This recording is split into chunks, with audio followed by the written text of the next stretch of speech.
You are in Houston now? Yes. Great. So, ערב טוב לכולם, אנחנו כאן בתוכנית השראה מעשית עם אורלי בר-קימה ודוקטור דיין היר שנמצא איתנו כאן בשידור. Hello Dain, how are you? I'm great, Orly. How are you? I'm fine, great having you here. Thank you. As I said, you're in Texas, we're here in Israel, Jerusalem, Tel Aviv, all parts of Israel. And I think we're going to have a little bit friends from overseas also for the show. And I'm going to say a few words and introduce you to the Israeli audience in Hebrew, and then we'll start having fun. Sounds like a plan. אוקיי, אז אנחנו ערב טוב לכולם, אני מאוד מתרגשת כמו שאתם רואים לפתוח את השידור של התוכנית השראה מעשית, תוכנית בעצם שמביאה רעיונות עם טובי המנטורים בארץ ובעולם בנושא של צמיחה, התפתחות אישית, שינוי תודעתי בעולם. אנחנו מביאים אותם בעיקר את כל המומחים מחול כאן אלינו לארץ הקודש כדי להעלות את רמת המודעות בארץ, כדי להביא כלים חדשניים, כדי לדעת שקיימים עוד דברים מחוצה לארץ הקטנה שלנו ואיך אנחנו יכולים לצמוח ולהתפתח ולקדום מהם. אז אני אציג את עצמי בכמה מילים. שמי אורלי בר-קימה, אני עיתונאית, מאמנת, מרצה ומנחה של סדנאות העצמה והתפתחות אישית, מחברת ספר להיפתח לשינוי ומפתחת שיטת מפתחות לצמיחה ושינוי בחיים. התוכנית הזאת היא בעצם חלק מהחזון שלי להרים את התודעה בארץ, להביא שינוי וליצור הבדל בחיים של אנשים, לתת השראה ולתת כלים. Practical inspiration, here we start. So, Doctor... I understood those words. Yes, I told you, you shouldn't hear them because you will blush. I will say also a few words in English about you. So it's my pleasure and honor to host tonight Dr. Dain Heer, who is one of the founder of Access Consciousness in the world, together with Gary Douglas, whom I'm going to interview in September. Cool. And yes, and so Dr. Dain Heer is was a very successful chiropractor, and today he is a world leader in the area of world change of consciousness. He's traveling all over the world, teaching and inspiring people to raise their consciousness. He's teaching tools to lean all the stuff that we gathered all these years and being ourselves and being a change in the world. And one of the things that I experienced when I experienced access bars was really a great quietness and relief the first time. And I have tried many things. You know, I'm in this area of personal development and spiritualism. I'm a journalist, I'm a writer. I wrote a book myself and I'm also teaching people. So I really tried a lot of things, and the first time when I met Shefi, who brought Access Consciousness here to Israel, so she told me, listen, you have to try it. I have to put my hands on you so you can feel what it is. And she did some magic on me. Afterwards, I learned that it was access bars, and then I learned it a little, and the thing that I experienced was quietness. And I think it's a very good commodity in the world now that we live in, don't you think? Absolutely. Yes, if you can actually have space and quiet in your head, everything else comes from there with a lot more ease, continuously. And I would just like to say hi and thank you to Ella for just being the amazing, beautiful contribution that she is. What a gift. Yes, and she's teaching here and there are many teachers already here, and we hope that you come also to Israel soon. And so do I. And teach us.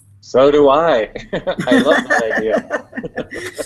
So you were a chiropractor. You had what the world calls success. And one day you decided that it's not enough for you, that something is not working, and you quit everything and even considered killing yourself. Hello? Yes. What happened? Well, I also was a seeker, still am, but I was a seeker, and I was somebody who tried every technique I could find. I was reading self-help books, and I was reading always 5 at a time, and to try to find the answers, because I knew there was something else available. There was some other way of being in the world that was beyond what anybody had talked about or ever shown me, but I knew it had to exist. And I got to a place in my life after looking for so long, for all I really wanted was to have a sense of peace, have a sense of joy, and not struggle so much in these areas of my life that I was struggling, struggling financially and emotionally. And I was like, if life is this much of a struggle, I don't need to be here. And after being unhappy for about 3 years in a row, I woke up one day and went, enough. Here's the deal. Either my life changes or I'm out of here, and I don't care which it is. And universe, show me something different, or I don't need to be here anymore. Because I was doing my best to, with the tools that I had at the time, to raise people's consciousness, to bring more awareness, to bring more joy to people, and it just wasn't enough. And was it something, Dain, that you said, I knew there is something more? Let's talk about this knowing that intrigues me in person. Because I also, when I was a little girl, I was talking to God, to the universe, I don't know who, all the time. Yes. And then when I went, when I was a teenager, I just, I went to not stop talking to him and stopped believing that something beyond us exists, and just lived my life until the age of 40. And then I woke up. Yes. So what is that knowing?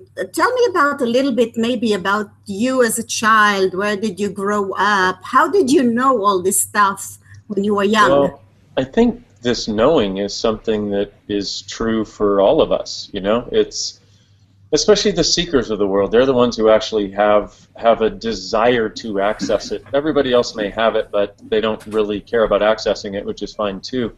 But for me, it's like I literally grew up in the ghetto. And in the ghetto where I lived, it was like I was the only white face you saw. So, it was a definite minority in where I grew up. Now, the thing about that is that it didn't matter. I mean, until I was about 8 years old, that was the first time I got beaten up for being a different color. And, I got very clear indications, you don't belong here. You're wrong for being. And yet, still, I wasn't fazed. When I was a little kid, I was like, can't we all just get along? Why can't we be happy? Why can't we be nice to each other? And I've had certain experiences along the way where I opened up to an awareness of something beyond this reality.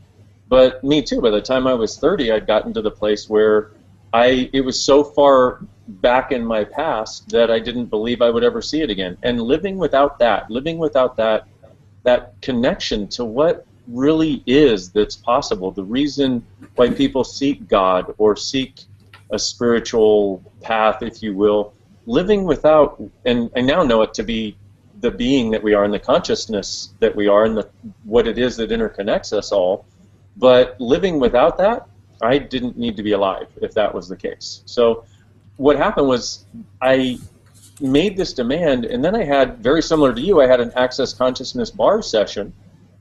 And I got up after an hour and 15 minutes going, wow, this is beautiful. Has it always been this beautiful here? And I had this sense of having this connection, like you had, also the quiet, a sense of peace, a sense of space, but a sense of connection with everything.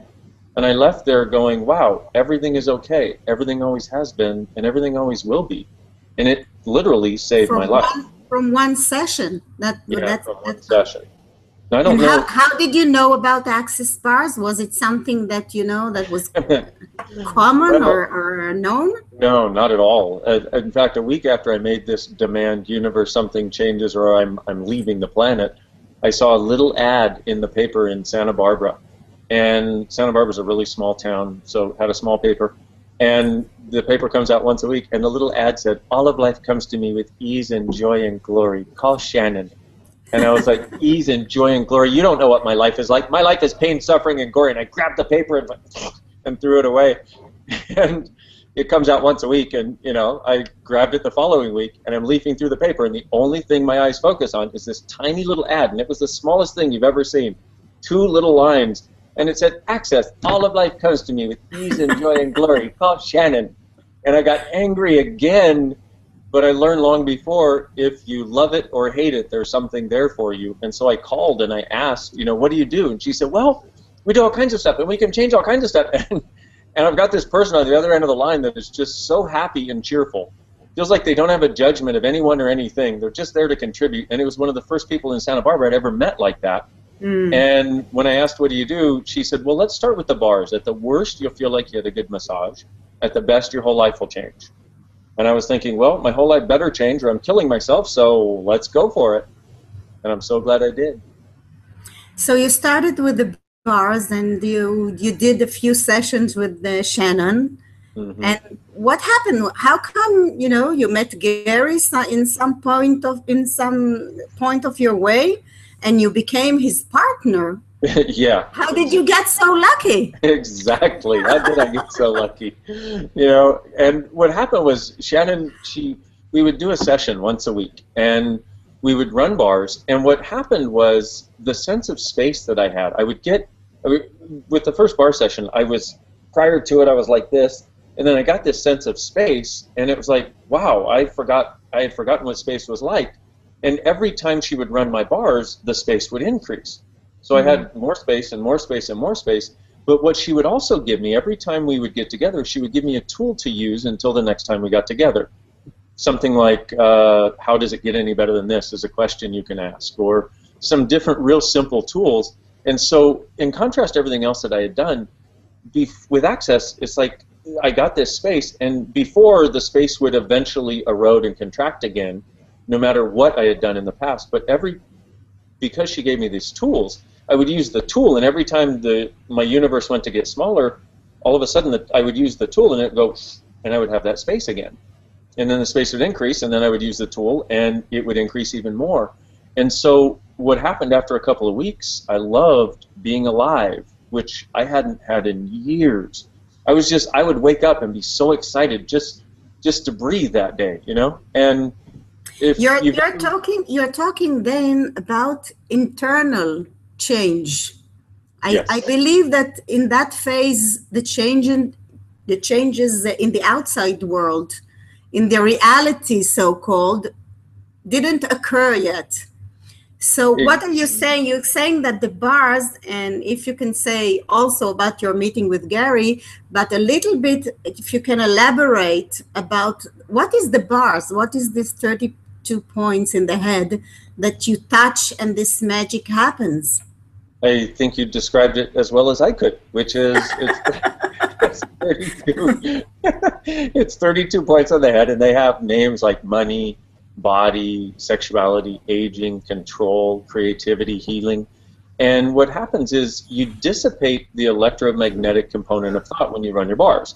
What does that mean? Well, if you've done any searching or seeking or anything for any period of time, what you find is polarity is the thing that sticks us, but we don't really know what it means. What it really means is anytime you take a positive or a negative point of view about anything, you lock that point of view into your life, your reality, and your body as a fixed point of view, and with enough fixed points of view, we build all these walls around us that we can't go around. What the bars do is they undo that. It's basically like upgrading your operating system, defragmenting your hard drive, and getting a new monitor and a new monitor and a new CPU so that everything is fresh and clean and easy. And like you said, it gives you a sense of quiet and a sense of space. And it was something that Gary brought to the world 25, 26, 27, 28 years ago now. And I understand that he channeled it. Yep, he channeled exactly. All the points and all the bars, actually. Yeah. Yep, he channeled all the bars, and so it's not a technology that even existed on the planet before that.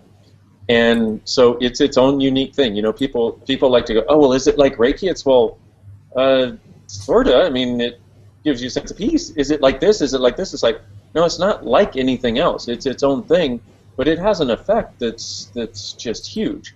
But beyond that, so we have the bars, which is one aspect of Access, which is sort of an entry point for a lot of people in the first class that you can take if you would like to learn this. But beyond that, we have a lot of tools and a lot of ways of changing things in a really specific manner. Because what the bars do is they sort of go through your life and they take all the rough edges and kind of get rid of them. And they sort of cut down the vines and the thorns that are in your way and get rid of all of those, and gives you the sense of space we talked about. But we have specific tools for changing specific things also. So how did you meet Gary? Oh, see, back to that. So what happened was, after my second session, I was like, man, who developed this? And Shannon says to me, my stepfather. And I went, what? She's all, yeah, and he lives here in Santa Barbara. And I was like, I want to meet him. I want to meet him. Now, I asked to meet him for 3 months. And I said, I want to meet him. I want to meet him. I want to meet him. And she kept saying, yeah, he's really busy. And I didn't understand that now. I understand that he's really busy now because I'm that busy. But at one point, he called for a session in my office. And basically what had happened was his body had gotten into so much pain that he just wanted to get out of pain. And so he called for a session in my office, and I finally got to meet him about 3 months after I'd had my bars run. And he did one session on me. So he said, look, if you want, I'll trade with you. And I was like, oh my gosh, really? Okay, I get to work on this now? This is awesome. And he did this one session with me, and what I wanted to work on was more ease in receiving money, because money was a struggle for a long time. And within 1 hour, he changed something, and my entire financial reality started changing that day. And I was like, wow, I didn't know this was possible. And it gave me further awareness of, you know what, the high level of change that I've been seeking my entire life was actually possible and available now. And then I got even more excited to be alive. And then I went to work on him because I was a chiropractor, of course, at the time. Mm-hmm. And he said, look, the first 2 levels of what you do don't work. They're not going to work on me. I need you to go to the furthest level, the 3rd level. And I went, I don't know how to do that. And he said, look, ask my body what it wants. Follow the energy. You'll know what to do. And it was the first time anybody who'd ever created any technique or brought anything to the world had ever said to me, I would know what to do. Everybody else said, follow my technique. And he said, look, follow your knowing, you know. And as soon as I laid him down on the table, there was this energy that came through, and it was like liquid light, love, peace, and a sense of joy and possibilities that I can't even begin to describe. But at one point, I was standing 15 feet away, and his body was flopping on the table like a fish. And I had my hand doing this, and he would lift up his head and turn this way when my hand would go this way, and lift up and turn this way when my hand would go that way. And I was looking at my hand like, have you always been able to do this? You should have told me. So. It was actually the first time that you used energy? Yeah, it was the first time that I used energy to create a change in somebody. But it was something that was in your consciousness before, that, you know, there are healings and energies, but you just never experienced it? What I experienced was not in my consciousness before, that was even remotely possible. Now, I was familiar with energy and familiar with working with it because the chiropractic techniques that interested me were always the sort of the ones that other people would say are weird and woo-woo, you know, where you would use muscle testing to clear emotions, or, you know, and different things, you know, like I was a network chiropractor where you just touch somebody really lightly and their body goes like this. So I was used to weird things, but nothing prepared me for that particular energy that came through. And the beauty of it now is now I facilitate other people in unlocking that energy in them so they can also be the healers that they can be, that they've never known how to unlock. So tell me, Dain, you know, there are, as you said, as I know from my experience and knowledge, many methods of healing, of you know, coaching stuff and psychology and all kinds of treatments to the body and to the mind body. What is the uniqueness or what is the uniqueness that you find in Access that works? I'd say there are several things. The first thing that really surprised me from the very beginning and still continues to is how fast it works. I mean, the changes that I see, I mean, I've got people who, me and other Access facilitators, people who have come to us who've had a condition for 20 years, and sometimes in an hour to 1 session to 3 sessions, they get over it completely and it never comes back. And so the speed of it, but it's two other things that I think are really important about it is we don't function from the conclusion or the answer. We don't function from, oh, this is this and therefore we always do this. We function from the question, which I think if you can, from what I've become aware of, you know, in working with probably hundreds of thousands of people at this point in the last 15 years, is that if you can start functioning from the question in what you do, everything turns out greater, because a question always empowers. An answer disempowers. It depends on what questions, because there are questions that disempower you. So you need to know how to ask an empowering question. With, I think it's a big secret, because most of the people, when something happens to them, or they come from poor homes and lack of money or lack of health, you know, the first thing that comes into their mind is, why is it happening to me? Why am I supposed to suffer? And this is a tricky question, because when you ask this question, you get the answer.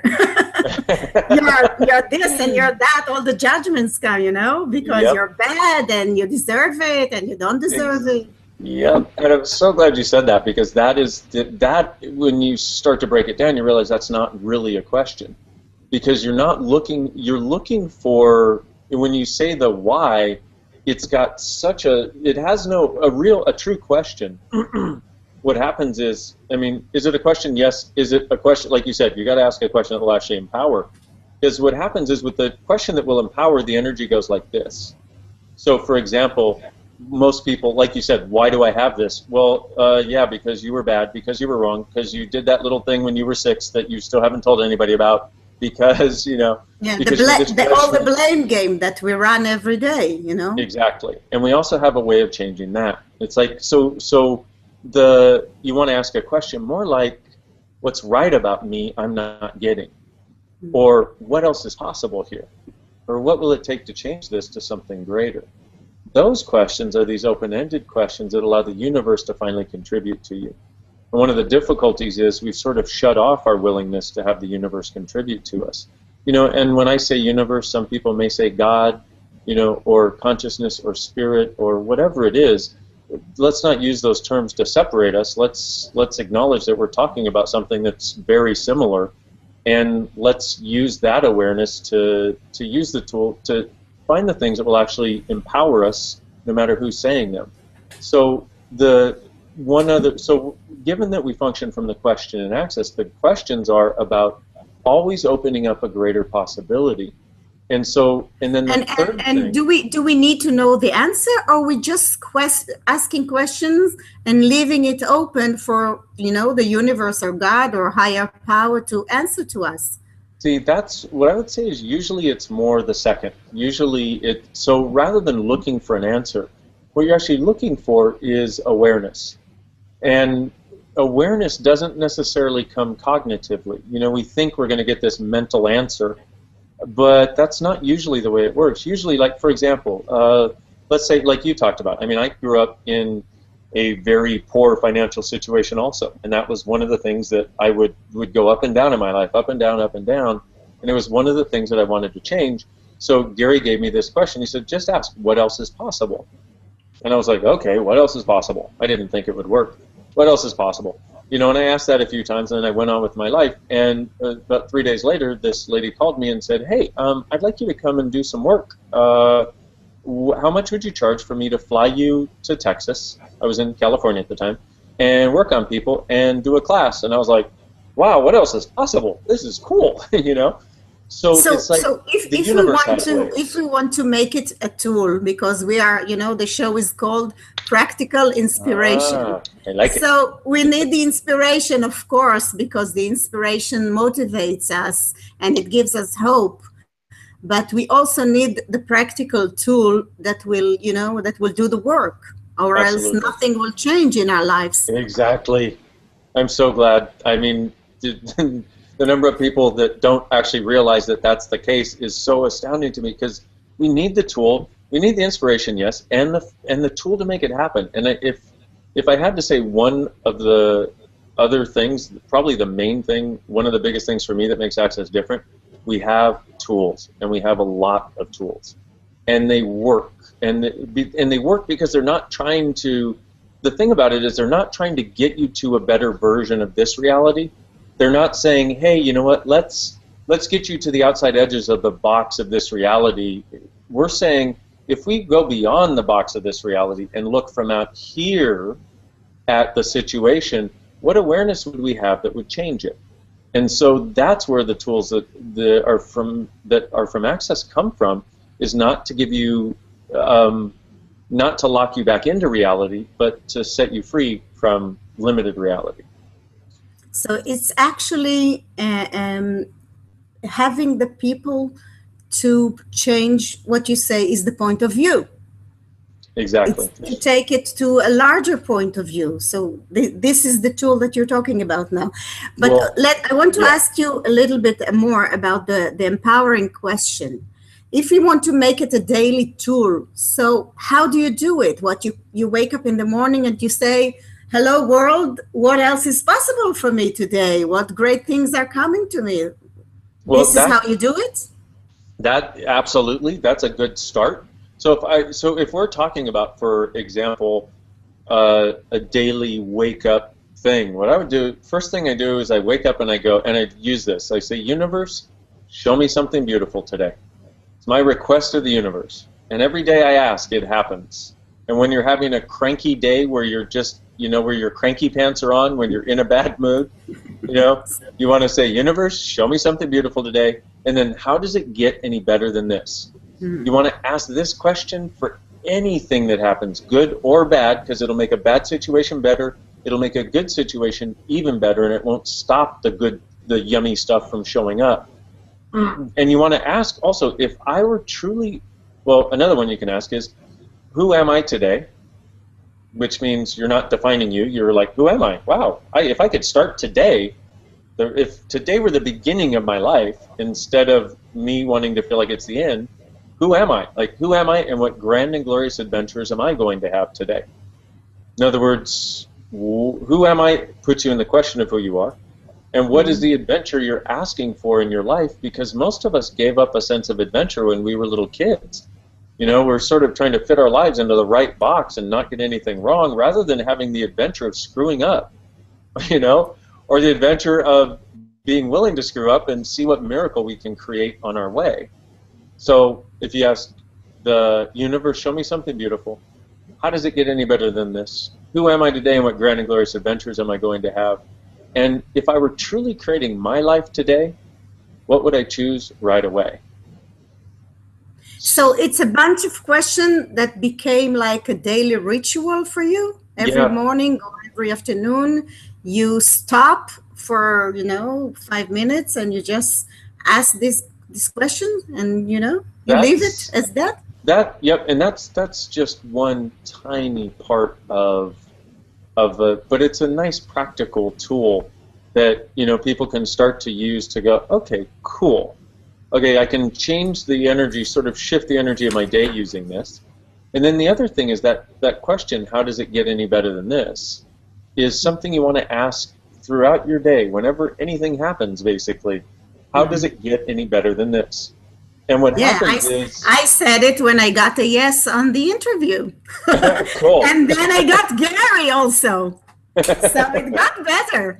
That's great. Yeah, exactly. And that's the thing, is it does. If you ask, most of us have given up asking.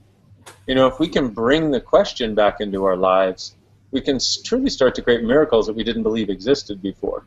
And so we have this, you know, this ability, if we would choose it, to have everything continuously get greater. Now, that doesn't mean you're not going to have down times, but the down times will be less down than they used to be, and they'll last for a shorter amount of time. Maybe less deep. You fall less deep. Yep, and that's what I've noticed. And you can rise more easily than before. And that's the thing that I've noticed with the people that I've seen that have done Access for any length of time, is sort of the general level of their level of happiness in life goes up, and rather than sort of being this thing, it becomes these get higher and these get less low. And so the general level just rises and rises of the level of happiness and joy. So if we some of the people that are on our talk now, they know about Access, but I believe that there are some people, maybe later, it will be on YouTube and more people will see it. Can you explain to us, how do you define, what is the Access consciousness? What is it? It's a set of tools, like you said, or it's, I don't know, a method, an energy method? How would you describe it? I'd say, I'll give you the actual definition or description, if you will, but first I'd like to say two words: practical magic. It's, because it allows you to access the magic you knew you always were, that nothing else has ever gotten you to. And we describe it as a set of tools, techniques, and information, and that allow you to change any area of your life you want to change. And it really does. It fits that bill really dynamically. And see, our definition of consciousness is, because a lot of people are talking about consciousness, but they don't have a definition of it. And our definition of consciousness is where everything exists and nothing is judged, including all of you, and including everything and everyone around you. And if we could get out of the judgments of everything, we would create a totally different life in a totally different world. Well, that's exactly what I wanted to talk to you about, judgments. I'm reading your book. I'm going to show it now. Oh, cool. Yeah, I just got it a few days ago, so I'm just in the middle of it. But it's called Being You, Changing the World. And I know you're very passionate about it. And I read in the book, you say that judgments are like cancer. You use a very harsh word. Yep. How come? What's so bad about judgments? It's basically the biggest killer of possibility there is. So, and the thing is, there's got to be a distinction made also, because what we've been taught to do in every aspect of our lives is judge, so we don't even realize when we're judging at this point. But anytime it's so natural to us. Yeah, it's exactly. Like a very, very strong part of our personality. We judge all the time. Well, and you said it's so natural, and the thing is, it's become natural. But if you look at little kids don't judge. It's something we teach them. It's something that they learn from us about how you're supposed to be in this world and in this reality, which is an insanity that we impose on our younger generation. And so the thing about that is, like, for example, you can either have judgment or you can have gratitude. Well, which is lighter? Well, gratitude, of course, right? You can either have judgment or you can have happiness. You can have judgment or you can have joy. You can have judgment or you can have possibilities, which you start to look at that and then you go, okay, wait a minute, maybe judgment isn't everything that I thought it was. Maybe it's not nearly as creative as I thought it was, because a lot of people think you need to judge something in order to even create it. But you don't. That's a paradigm of this reality that we've been handed, and we've functioned from this linear, limited reality for so long, we think that's all there is. Except we know, you talked about that seeking and that knowing, that knowing that we have. We know there's something different, and we know there's something greater. And one of the easiest and most dynamic ways to get there is to undo and get rid of and stop creating more of our judgments moving forward. And if you can change that one thing, I mean, imagine if when you woke up tomorrow you had absolutely no judgment of you at all. Of me, first of all. Because we are the strongest, harsh judges of ourselves. Yes. The first thing that we do, I call them, I don't know, in Hebrew, there is the word nabut, which means like a stick. And a big stick, like for baseball, Right. And I say that we all have this series of nabuts, of these sticks, and every time something happens in our life, we just pull one and give ourselves in the head and in the stomach and in the heart. So how can we stop it? Well, number one, you got to realize a few things. Number one, we have to realize that we're choosing to do it, which can be kind of a harsh realization, because you think, why would I ever do that? Well, that's what you were taught, once again. So it's something you were taught, and so you have to recognize that you're choosing to do it, but then you also have to go, okay, no matter what it takes, I'm going to stop this. It may take me 1,000 years to figure out how, but I'm going to friggin' stop it. And this stops starting now. So, and what you do is, so we have another tool in Access that we call the clearing statement, which is a way of going back to the first moment of a seed of a judgment or a limitation, the first time you ever took it on or created it, and undoing it. That's really effective in undoing it. But so let me give you just a really quick. I'll just give you a really. Can we do it? When can we do now a demonstration? Sure, absolutely. Viewers? Yeah, absolutely. So let's kill the judges. Oh, here, watch out. Okay, so let's do this. So just for a moment, ponder how much of the judgments of you did you pick up from your mother before the age of 2? Now, and it's interesting, because do you judge your mother the same way she judged herself? I mean, do you judge yourself the same way your mother judged herself? And then do you also judge you for every judgment she had about how you were supposed to be? And do you also judge you for not fulfilling what your mom's points of view were? And we also do it with Dad too. So let's do this. So all of those judgments that you got from your mom, even before the age of 2, that you don't even remember picking up because they were energetic and they had no thought to them in your world at 2, can we, and what I'll ask is, will you destroy and uncreate it, please? Yes. Okay, and here's the clearing statement. And I'll just explain one tiny part of it, but it's right and wrong, good and bad, hawk and pod, all 9, shorts, boys, and beyonds. Now, the short form for that, you just go POC and POD, stands for going back to the point of creation of wherever you started that judgment in the first place, or bought it or took it on, and undo it from there, because if you can get the seed of it, everything you created after that goes away. And I've seen this work with people. Like, I had one lady who was horrendously abused by her mom, but there was one particular incident and she was sort of a victim to all kinds of situations. There was one particular incident, and she got that it occurred at 2 years old. And she's like, how do I undo this? How do I figure this out? It's 2 years old. I said, well, are you willing to let it go? And she went, yeah. And I said, okay, so let's destroy and uncreate, meaning let's undo it. And I ran this clearing statement, and I said, how are you doing? She's all, I feel like my world is changing before my eyes. And because what happens is when you can get the seed of something that's a limited point of view that you have and undo that, even if it's unconscious, even if you don't have a clue what it is, you just know it's there because you feel bad. Exactly. Even when you ask me what was the judgment of your mothers, you know, I don't remember anything from the age of 2, but I remember from other ages, and I believe that probably it was there, energetic, when I was 2 years old. Yeah, exactly. And the reason I say before 2 is specifically because you can't make it cognitive, which means that then we get to go with this pool of energy that comes up. And one of the cool things that I really am so grateful for about Access is we can change the energies that are limiting us, the energetic stuff.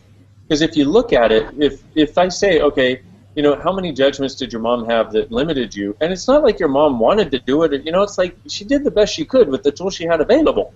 You know, which is why I say it's so vital that we look from this other place so we can give our children different tools and not do the same thing to them that has been done to us. But so when I say, you know, get the judgments that your mom had that you're now carrying, for example, and you go, oh, well, that's an energy.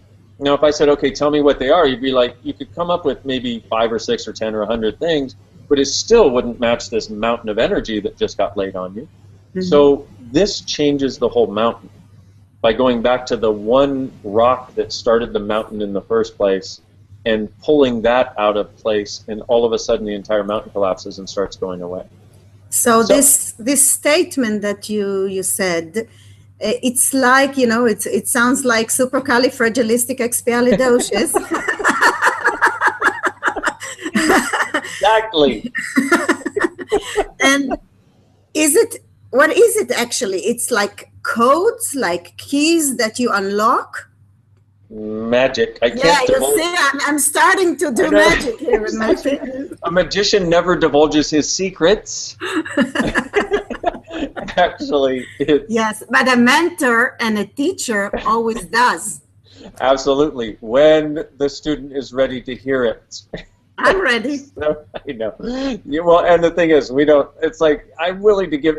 Like my point of view is any question you're willing to ask. If I'm so happy to give you the answer if I can, or the awareness, because that's what it's about. But so it's short form for about 8 pages of material. So it's got, like, for example, the right and wrong, good and bad are your judgments, good and bad, about the thing that we're letting go of. The Pak and Pod is about going back to the point of creation of the thoughts, feelings, and emotions immediately preceding your decision to take on that limitation. Or the pod is the point of destruction of the same thing, where you took something that was great about you and hid it in this destruct universe so that you can't have access to it. Now we're going to the moment where you decided it, and the thing is, cognitively, you don't usually, a lot of times you can for something that you remember, but most of what's limiting us is energetic, that we decided before we even were thinking about things, that we took on somehow, because we tend to duplicate our parents and we duplicate all the people around us, and then we take basically all of their points of view forward into our life. So the change of this is really brilliant when you can go, just ask the energy to go back to where the seed was and undo that, because you don't have to get it cognitively where it was. You know, and people ask me, do I have to believe it? And I'm like, no, I didn't believe it when I started. Are you kidding? I mean, really? It's exactly like somebody looking at you and going, okay, you just thought about all these judgments. Okay, supercalifragilisticexpialidocious, even though some of it is something quite atrocious, and that's going to change your life. See you later, bye. And I was like, fuck. Oh no, I've done way too many things. This is absolutely ridiculous. And then I started feeling different. And then I came back to the person who was running it, and I went, could we do that again, please? Because that was really helpful last time, you know? It's addicting, you say, when you start feeling good. Feeling really good is kind of cool. And the beauty of it is, though, the effects of it are ongoing. It's like you'll change a small thing now, but you have no idea how much change that's going to create as a ripple effect as you go forward into your life. Yeah. And that's part of the fun part of it, too. So let's do one more thing on this whole judgment idea. So all the judgments that you all bought from your mother and father before the age of 2 that stick you in any way right now, will you give up 10% of them? Yes. Everything that doesn't allow that, times a gazillion. Right, wrong, good, bad, all 9, pod, pot, shorts, boys, and beyond. Now, all the judgments and points of view that you bought from your friends as you were growing up, that you're still trying to maintain even though you don't have those friends anymore, and even though it doesn't work for you, and you didn't really even like those people that much anyway, but you're still trying to fit in the box so you could fit with them like you did when you were a kid, where you destroyed and created things. Yes. Times a gazillion, right, wrong, good, bad, all 9, pod, pot, shorts, boys, and beyond. And now, everything that makes you believe you have to judge you on a daily basis and keep that constant judgment machine going, that keeps a wall, that feels like it is enough to keep a wall between you and the outside world, except all it does is keep you battering you with the nabut. You destroy and create it, please.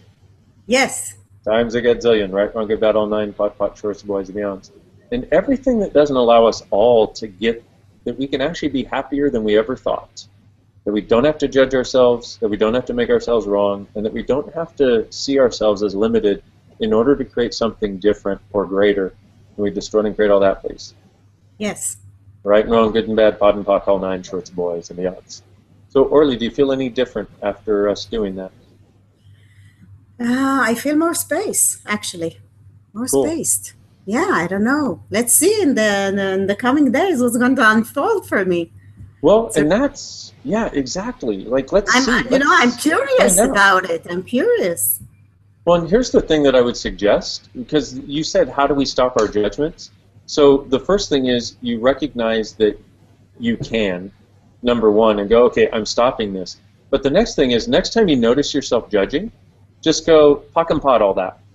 Stands for the short form of that clearing statement that I just did. Pak and pot it. Just pak and pot it. Just pak and pot it. So every time a judgment comes up, go pak and pot and see if it changes it or lightens it up at all. And the other thing you want to do is ask, who does this belong to? Because 98% of our thoughts, our feelings, and our emotions don't belong to us. We pick them up like a big psychic radio receiver all the time, thinking they're ours. And if you ask, who does this belong to? If it lightens up, it's not yours. Return it to whoever it came from. You don't have to know who it is even. So tell me, we're talking, and we're doing stuff and exercising, and it all seemed so easy and light. And how come, people go to their shrinks and their therapists and they sit for 3-4 years and they sit on the couch and they cry, my mother did this, and my mother, and then they say, write about it and talk about it, and the next session, and you're coming and you're suggesting something completely different. Yes. Is it the new age, the new consciousness that is arising now in the world? Like, I feel it from all kinds, the vibes from all kinds of teachers and mentors, and they're starting to talk. Everybody has his own tools, but the language and the message is really one, that it's possible, that it's changeable, that it doesn't have to take long time, and we all can do it. Well, I would definitely agree with, it doesn't have to take a long time and we all can do it. And, my point of view is you still need to put in the work. But this much work creates this much reward, whereas before this much work created this much reward. So it's an exponentialized difference in result, basically, and in the outcome. See, I'm really practical. It's like I'm really pragmatic. If something doesn't create change, I'm not interested in doing it if I'm looking for change, if that's what I'm looking for. So in this case, it's like the tools that we have in Access are they're not just so pragmatic, but they so directly address the root of what creates so many things that we're able to change things really quickly. Now, you talked about going to the therapist and writing down all your emotions and all this sort of stuff. Yes. And there's a place for that because it gives you the awareness of, it gets you this much further than you were, like you get a little more beneath the surface of what's creating this stuff. But if you don't have the way of letting it go, like the POC and POD thing, you don't have the way of going back to where you started this in the first place. What happens is you'll get free of them for a little while, like a few days or weeks, and then they'll resurface again, because you haven't actually gotten to the core of the issue. And so this is one of the things that we have that makes it so dynamic and so dynamically changing, is that we have this. So for example, we have a lot of psychotherapists, for example, that psychologists, psychotherapists, therapists that come and use these tools because they find it makes their practice infinitely easier. They get a far greater result in a far shorter amount of time. And I want to see a psychiatrist who POC and PODs, in front of his patients. That would be hilarious. That would be hilarious. Now, I didn't say psychiatrist, I said psychotherapist.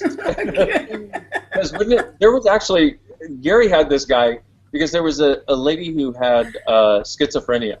And this guy had been treating her for something like 3 years. And this lady came to a weekend class. She came to, I think, a foundation or level 1, or maybe it was a 4-day class that Gary was delivering, and went back to see the psychiatrist the day after class, and he was blown away. And he told Gary, he said, look, you've gotten a result in a weekend I couldn't get in a lifetime. what are you doing? So Gary told him what he was doing, and the guy went, oh, I could never do that. I'd lose my license. And I'm like, seriously? You could create this result for people, but you won't choose it because wow. And I realized that's the system that, that has been set up. Okay, fine.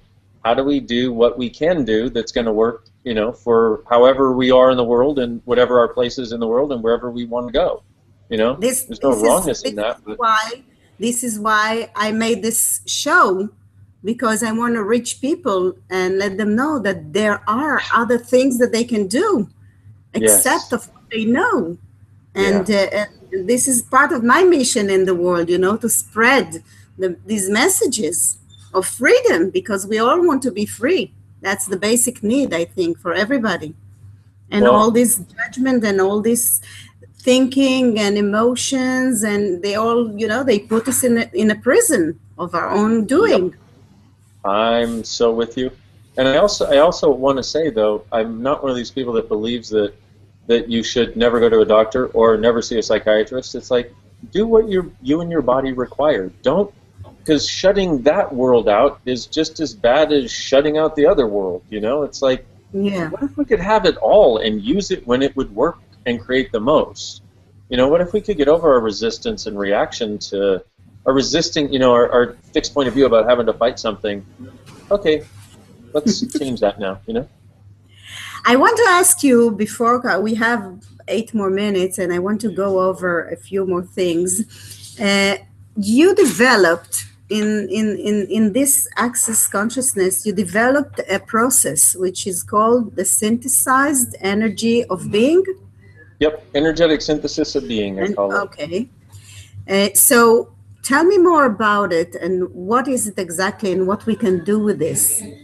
Well, I talked to you about that session that I first worked on Gary, and this energy came through. And see, what happened was Gary got up off the table after 45 minutes and looked at me and went, that was amazing. And I was like, okay, I don't know if I did anything, but okay, fine. And what he told me later, he said, when I came to you, I was dying, and I knew it. I just wanted to get my body out of pain. And you jerk, after the session, I knew I was going to live. And I was like, wow, okay.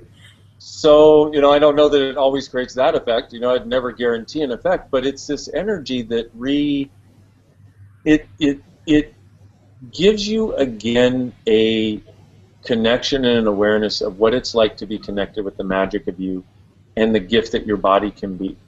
And so what can be done with it, it's like I teach classes in this so that people can tap into that for themselves, but also if they choose to work on or work with other people, it's a way of creating a synthesis between you and your body and you, the being, and the consciousness of you, and also a connection with all the elements of the universe that would like to contribute to you that you and your body are shutting out right now. So it's an opening, it's an expansiveness, but it's also like you kind of become like walking magical possibility. So this is something that you can, that now I understand why you are his partner, because you saved his life. Okay, you answered the question. So this became part of the Access world in the world? Yeah, there's a class called Energetic Synthesis of Being, and I use it actually during the Being You Changing the World class. That's a 3.5-day class that I facilitate. It's one of the few that I teach that has no prerequisites. And then beyond that, so it's part of the Access Consciousness world, and the thing is with all the Access Consciousness classes, or any part of it, it's like choose to come when you want to, when you know it's for you. You don't ever have to do anything, so it's like as people are attracted to it, then they go, oh yeah, I'd like to explore this realm of the energy that's possible too. So the most important question, when are you coming to Israel? In Israel we have these situations of bad energies all over, and we need the light work as much as we can, So when are you coming to Israel to teach? That is a great question. All I can say is I'm very much looking forward to when that happens. And, you know, it's wonderful because there are several people from Israel have come to classes that I've facilitated in different places, or that Gary and I have facilitated in different places around the world. And like you said, there are actually facilitators in Israel now. And that's the question is, okay, when are you coming? And I said, well, hey, when you get the people together, because right now my schedule, I travel right now about 3.5 weeks out of the month facilitating classes. And so there's just... How many countries, in how many countries the Access exists? Access is in, I think we have a presence in 170 countries right now. And wow. Yeah, so we have a bit going on around the world to sort of handle and take care of. And I will say, I would so love to come to Israel and facilitate. And so that's a matter of creating the people. And also, what I've noticed is, and I hope this becomes a tool that people will use for themselves, is there's a time in our life, there's a time where the creation is ripe and it will actually work. So for anything any of you want to create, like for example, if I look at creating a class in Israel, I'm like, okay, when will that point of creation be? When will that place be, or that space be, when it will actually work with total ease and be the greatest that it can be? And that's what I look at when you ask about coming to Israel. I'm like, okay, when can we have it be that? Because then it's truly magical. All right, so we're looking forward. Me too. In the last 2 or 3 minutes, I want to summarize the few tools that we did get here, because I want people to go out from this talk having really something to do, you know, after the talk or tomorrow morning. Can you summarize for us 3 the most important or the most practical tools that we can start using from tomorrow morning? Yes, start every day with universe, show me something beautiful today. And if I were truly creating my life today, what would I choose right away? Okay. The second tool is you want to ask, how does it get any better than this? Whenever something good happens or when something bad happens, and you'll change the trajectory of your life to greater. Third tool, I'm actually going to give 4 if I may. I know I talk a lot, I'm sorry. The third tool is recognize that judgment is killing you. Make the demand in your life to stop. Recognize you can either have judgment or you can have happiness, gratitude, and possibilities. And when you're judging you or anybody else, you want to go, okay, pak and pod. I let it go. Pak and pod, or all that weird stuff Dain said the other day. And stop the judgments. If we could stop our judgments, we would have a totally different world. And the fourth thing was, wait, that's the judgment. The who does this belong to? Yep, because 98% of your thoughts, feelings, and emotions don't belong to you. If you ask, who does this belong to, for 3 days, to every thought, feeling, and emotion, at the end of 3 days, you walk around like you're in a walking, talking meditation. And I have that on my YouTube channel. That's there's a whole who does this belong to section on my YouTube channel. So that may be something that will contribute to people. Okay, maybe when I edit it, I will put your link. Oh, cool. That would be great. So people can reach you and follow where you're going around the world and teach from you. So, thank you. Dr. Dain Heer, thank you very much for this interview and for taking the time to be with us. It's been a pleasure and an honor to have you here. And I really hope to see you here in Israel very, very soon, because I'm going to ask every day, what does it take to make it possible? I like that. And thank you, Orly. I am honored to be with you. And everybody out there, thank you so much for watching and listening. And what if you, truly being you, are the gift, the change, and the possibility this world requires? Thanks, y'all. Thank you. I'll wrap it up in Hebrew in a few words. תודה רבה לכולם, לכל מי שהשתתף בתוכנית השראה מעשית, לירל השפי שאפשרה את השיחה הזאת, ולאקסס קונשסנס, ותודה רבה לדוקטור דיין היר. אנחנו נתראה פה בתוכנית הבאה, ב1 לספטמבר, עם גארי דאגלס. Gary Douglas is going to be here on the 1st of September. So everybody come to this talk also. And we'll see you soon. Bye-bye.